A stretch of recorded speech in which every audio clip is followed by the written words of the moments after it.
तो आप प्रधानमंत्री को मन की बात में सुन रहे थे। प्रधानमंत्री नरेंद्र मोदी ने कई महत्वपूर्ण बातों का जिक्र किया। आपातकाल पर भी प्रधानमंत्री नरेंद्र मोदी ने मन की बात कार्यक्रम के दौरान अपनी बातें रखी। कहा कि आपातकाल की जो कल्पना है वो असंभव से लगती है और ये सबसे बुरा दौर था आपातकाल का, और इमरजेंसी में संविधान की हत्या हुई। आपातकाल में लोगों को प्रताड़ित किया गया। भारत अब ट्रैकोमा मुक्त है, इसका भी जिक्र प्रधानमंत्री नरेंद्र मोदी ने किया कि आंखों की ये बीमारी ट्रैकोमा है जिससे अब भारत मुक्त हो चुका है।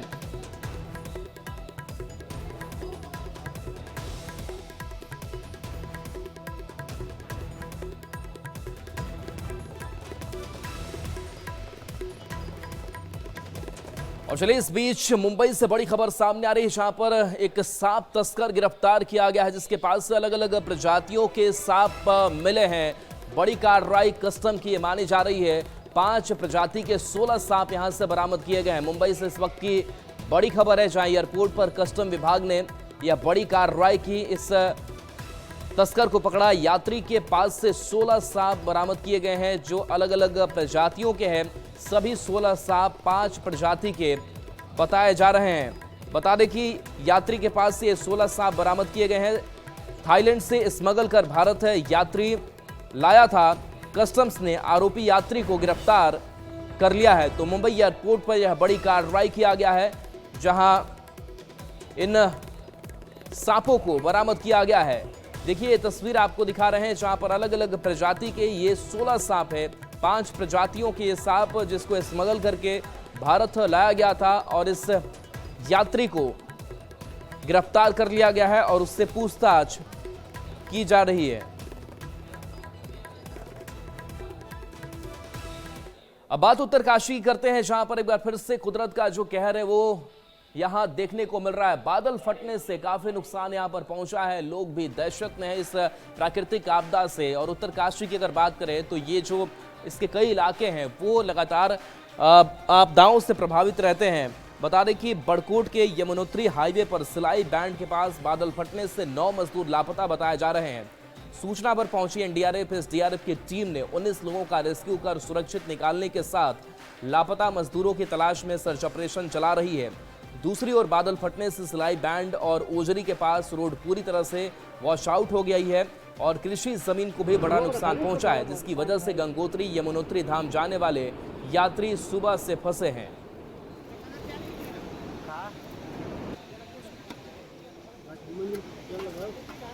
तीन तस्वीरें आपको दिखा रहे हैं और 3 तस्वीरों के जरिए आप अंदाजा लगा सकते हैं किस तरीके से जो प्राकृतिक आपदा है वो उत्तरकाशी के लोग झेलते हैं। और ऐसे में बताया जा रहा है कि बादल फटा है और बादल फटने से 9 मजदूर लापता बताए जा रहे हैं। और देखिए बिहार के जेल में बंद कैदियों के लिए अच्छी खबर है। जिन चारदीवारी के पीछे वो बंद रहते हैं उस चारदीवारी का वो निर्माण करेंगे। इसके साथ साथ उनको गीत सुनने के लिए, भजन सुनने के लिए भी कई जो व्यवस्थाएं हैं वो की जा रही ताकि उनमें सकारात्मक एक बदलाव आए। बिहार के जेलों में बंद कैदियों के लिए जेल विभाग ने एक बड़ा और दिलचस्प फैसला लिया है। दिलचस्प फैसला इस लिहाज से लिया गया है कि अब जेलों की जो दीवारें हैं जो कैदियों को रोकने के लिए बनाई जाती हैं, इनका निर्माण अब कैदी ही करेंगे। और जेल विभाग का जो ये फैसला है वह आने वाले दिनों में धरातल पर दिखेगा। प्रथम प्राथमिकता जेल में जो प्रशिक्षित कैदी होंगे जो सश्रम कारावास काट रहे हैं उन्हीं को दी जाएगी। गृह विभाग की तरफ से यह प्रस्ताव भवन निर्माण विभाग को भेज दिया गया है और भवन निर्माण विभाग ने इस पर अपनी सहमति भी जता दी है। इसके साथ ही राज्य के 1 दर्जन से अधिक नई जेलों में कैदियों के दिन की शुरुआत अब देशभक्ति गीतों और भजन से होगी। इसके लिए 17 नए जेलों में जेल रेडियो की स्थापना को प्रशासनिक स्वीकृति भी दी गई है। इस योजना पर करीब 33 लाख रुपए से अधिक की राशि जो है वो खर्च करने का सरकार ने फैसला किया है। बिहार विधानसभा की कारा सुधार समिति ने पिछले दिनों राज्य के 5 जिलों में स्थल अध्ययन यात्रा की थी। इस दौरान कई जेलों में इंस्पेक्शन करके जो कमियां हैं उनको आइडेंटिफाई किया गया था इस समिति द्वारा और विभिन्न स्तरों पर सुझाव भी दिए गए थे। इसको लेकर एक बैठक भी हुई थी और इसमें बड़े स्तर पर विचार विमर्श हुआ कि जेल में अभी जब कोई भवन का निर्माण काम शुरू हो तो इसमें वहाँ जो बंद कैदी हैं, जो एक्सपर्ट हैं, उनको मौका दिया जाए। प्राथमिकता के आधार पर वो काम करेंगे और इसके बदले में उन्हें मेहनताना भी दी जाएगी। तो निश्चित तौर पर इसमें सुरक्षा मानकों का अनुपालन करते हुए काम देने की सिफारिश की गई है, ताकि जो कैदी हैं उन्हें आर्थिक लाभ मिल सके। और निश्चित इस तरह की पहल से न केवल कैदियों को धनोपार्जन करने में मदद मिलेगी, बल्कि उनकी आर्थिक स्थिति भी सुधरेगी। रेडियो का भी फैसला हालांकि पहले से चला आ रहा है, लेकिन अगर 17 नए जिलों में रेडियो का प्रचार शुरू होगा तो निश्चित तौर पर जो कैदियों का जीवन है उसमें साफ तौर पर सकारात्मक बदलाव जो है वो देखने को मिलेगा। कैमरा पर्सन दीपक कुमार के साथ संजय कुमार, न्यूज़ 18 पटना। और देखिए, राजधानी पटना में गोलीबारी की घटना सामने आई थी, जिसमें एक शख्स को गोली लगी थी, वो घायल हो गया था। और इस मामले में पुलिस ने बड़ा खुलासा किया है कि घायल के भाई और दोस्त ने ही गोली चलाई थी और इस पूरे मामले का खुलासा किया गया है। बता दें कि आरोपियों के पास से घटना में इस्तेमाल किए गए देसी कट्टा और खोखा बरामद किया गया है। बता दें कि दादा की पेंशन को लेकर भाइयों के बीच विवाद चल रहा था, जिसके चलते ही गोली चलाने की आशंका जताई जा रही है। के 2 व्यक्ति उन्हें गिरफ्तार कर लिया गया है। 3 और प्राथमिकी अभियुक्तों की गिरफ्तारी होना शेष है। वो 3 भी ये बोलबम कुमार के रिश्तेदार ही है और उनकी गिरफ्तारी के लिए लगातार छापेमारी चल रही है। क्या है इसका चंदन का? चंदन बोलबम कुमार के जानने पहचानने वाले दोस्त थे, ऐसा बताया जा रहा है।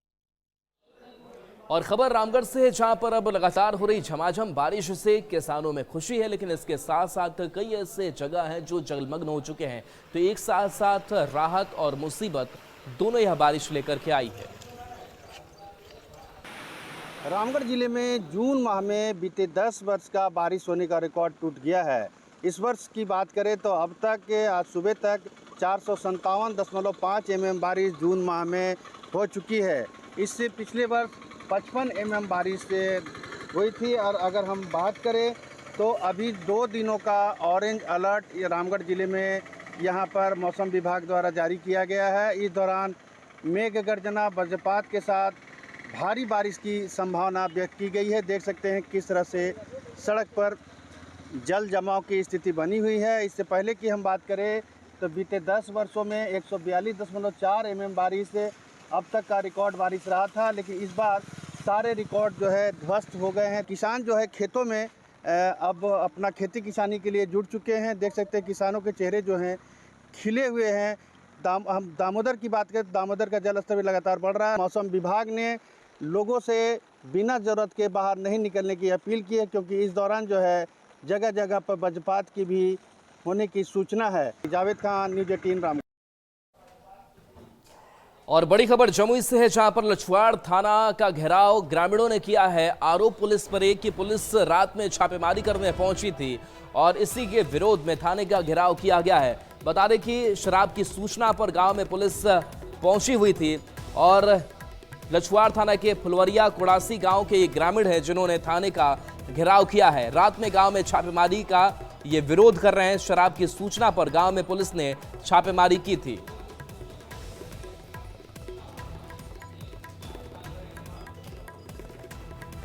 बड़ी खबर मुजफ्फरपुर से है, जहां पर चलती कार में अचानक आग लग गई। धू धू कर यह बीच सड़क पर ही कार चलती हुई दिखाई दे रही है। कार में अचानक आग लग गई, जिससे हड़कंप मच गया। कार में 3 लोग सवार थे, तीनों सुरक्षित हैं।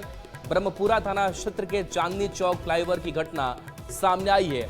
तो फ्लाईओवर पर धू धू कर यह कार चलने लगी। अचानक आग लगने से हड़कंप मचा रहा और बता दें कि इस अगलगी में तीनों सुरक्षित हैं, किसी को नुकसान नहीं पहुंचा है।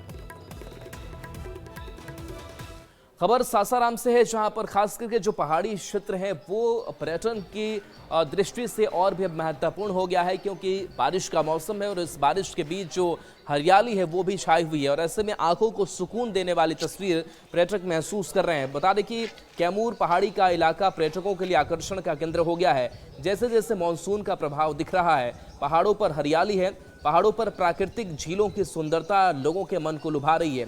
ज्यादा जानकारी दे रहे हैं संवाददाता अजीत कुमार। रोहतास जिला का कैमूर पहाड़ी का इलाका जो है वो उसे अगर डेवलप किया जाए तो पर्यटन के लिए मुफीद हो सकता है। मैं आपको दिखाना चाहता हूँ, ये कैमूर पहाड़ी का इलाका है और ये जो है चिनारी का क्षेत्र है और इतनी खूबसूरत क्षेत्र जो है ये पहाड़ी क्षेत्र है और यहाँ जिस तरह से बड़ा झील है और इसमें जो पानी है इसका भी उपयोग किया जा सकता है। तो आप देख सकते हैं कि इतना सुंदर इलाका है ये, खासकर जब से मानसून का आगमन हुआ है उसके बाद ये पूरा वातावरण जो है और सुहाना हो गया है। चारों तरफ से पहाड़ों से घिरा हुआ वादियां हैं और उस वादियों के बीच आप देख सकते हैं कि कितना खुशनुमा माहौल है, कितनी स्वच्छता है और जो ठंडी ठंडी हवाएं चल रही है उसके बीच प्राकृतिक का ये मनोरम छटा उभर कर आई है। आइए हम कुछ लोगों से बात करने की कोशिश करेंगे जो यहाँ पर कभी कभी घूमने आते हैं। तो ये जो इलाका है यहाँ आप घूमने आए हैं, कैसा लग रहा है आपको? मुझे तो विश्वास ही नहीं हो रहा है कि मैं कैमूर जिले के एक छोटे से जगह पे हूँ। रोहतास जिला, रोहतास जिले के एक छोटे से जगह पे हूँ। मैं दूसरे राज्यों के उत्तराखंड वगैरह जगह पे घूम के आया हूँ, तो मुझे लगा कि मैं उससे बेहतर जगह पे अपने ज़िले में हूँ और मुझे बहुत सौभाग्य प्राप्त हुआ कि ऐसे जगह पे अपने तो ये इसको और डेवलप किया जा सकता है। यहाँ पर्यटन की सुविधाएं, यहाँ पे तो पर्यटन के नाम पर जो सुविधा होनी चाहिए वो कुछ नहीं है, सिर्फ सड़क मार्ग है जिससे हम वहाँ धाम पे पहुँच सकते हैं। लेकिन अगर पर्यटक क्षेत्र के रूप में अगर विकसित करना होगा तो लोगों को सब सुविधाएं देनी होगी, जल की व्यवस्था करनी होगी। इसे पर्यटन के रूप में इसे डेवलप किया जाए, पर्यटकों को आने जाने की सुविधाएं हो और जो तमाम तरह की जो नागरिक सुविधाएं हैं यहाँ अगर उपलब्ध कराई जाती है तो आने वाले समय में इसे पर्यटन के एक केंद्र के रूप में विकसित किया जा सकता है। अजीत कुमार, न्यूज़ 18, सासाराम। और मुजफ्फरपुर से बड़ी खबर, जहां पर दो ट्रक के बीच भीषण टक्कर हुई और इस हादसे में ट्रक ड्राइवर की मौत हो गई है, वहीं एक घायल बताया जा रहा है। तो बड़ा सड़क हादसा यह सामने आया है मुजफ्फरपुर से बड़ी खबर, जहां घटना के बाद मौके पर भीड़ जमा हो गई। घायल को इलाज के लिए भर्ती किया गया है। मोतीपुर थाना क्षेत्र में यह हादसा हुआ है, जहां दो ट्रकों के बीच भीषण टक्कर हुई। हादसे में ट्रक चालक की मौत हो गई है, एक घायल बताया जा रहा है और घटना के बाद मौके पर भीड़ भी जमी रही।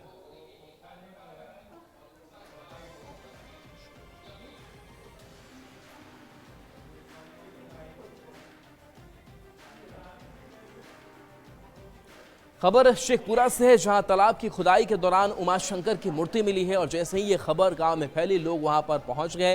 पूजा अर्चना का सिलसिला जो है वो शुरू हो गया और काफ़ी संख्या में लोगों की यहां पर भीड़ जुट गई है। बता दें कि मूर्ति मिलने के बाद गांव में धार्मिक माहौल बन गया है और पूजा अर्चना का क्रम शुरू हो गया है। मूर्ति देखकर सभी लोग हैरान हैं। प्रतिमा के पास महिलाएं और पुरुष मिलकर भजन कीर्तन के माध्यम से भगवान की आराधना में लगे हुए हैं।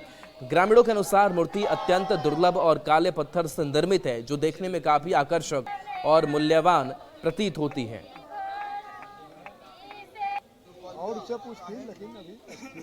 सबके कहना है कि नहीं भाई यहाँ मंदिर बढ़िया मंदिर बनना चाहिए, है ना। मंदिर तो होवे करता है लेकिन एगो थोड़ा बढ़िया जगह है तो इसलिए बढ़िया बने, ताकि गाँव का लोग कह रहा है कि यहाँ पे मंदिर बनाएंगे। प्रशासनिक क्या एक्शन होगा?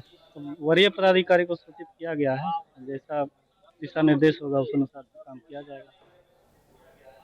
अब मोतिहारी के रक्सौल स्टेशन की तस्वीरें आपको दिखाने वाले हैं, जहां अचानक से सांड घुस गया और सांड के घुसने के बाद से अफरा तफरी का यहां पर माहौल बन गया। बताया जा रहा है कि जो यात्री वहां पर मौजूद थे वो दहशत में आ गए। सांड जो है वो इधर उधर भागता रहा। ये तस्वीर आप तक पहुंचा रहे हैं, जहां देखिए वो खाने की कुछ कोशिश कर रहा है। महिलाएं भी वहां पर मौजूद है जो अपनी जान बचाती हुई दिखाई दे रही है। हालांकि बहुत नुकसान इसने नहीं किया। बता दें कि प्लेटफॉर्म पर दूर दूर तक जीआरपी और आरपीएफ के जवान भी कोई नजर इस वक्त नहीं आया, जिसके बाद रेल विभाग भी सवालों के घेरे में है। आप लोगों को बहुत दुख की बात है कि इतने भीड़ भाड़ के समय में और स्टेशन पर वो सांड है। अभी मैंने भी देखा काफी लोग घायल होने से बचे हैं। वो खाना में मुंह लगा रहा था, आदमी को सर से मार रहा था, आदमी घायल हो चुका है। ये बहुत गलत काम है, इस पर रोक लगाना पड़ा, प्रशासन को देखना पड़ा कि ऐसा क्यों हो रहा है स्टेशन पर। जब सांड आ रहा है और दौड़ा रहा है, लोगों को मार रहा है, लेकिन रेल प्रशासन को इसमें कोई कुछ नजर नहीं आ रहा है। हमारे आरपीएफ जीआरपी के जवान हैं इसकी सुरक्षा के लिए, ताकि आम नागरिकों को सुरक्षा बना रहे, लेकिन ये लोग भी सो रहे हैं। जीआरपी के लोग 100% सो रहे हैं। ये सिर्फ पैसा वसूली में लगे हैं, दूसरा इनके पास कोई काम ही नहीं है। यात्रियों को परेशानी हो रहा है, यात्रियों को पूरा परेशानी हो रहा है। देख रहे हैं वीडियो में दौड़ा रहा है उस आम नागरिक को। और चलिए न्यूज रूम लाइव में इतना ही। न्यूज़ 18 बिहार झारखंड पर खबरें आपके लिए लगातार जारी हैं।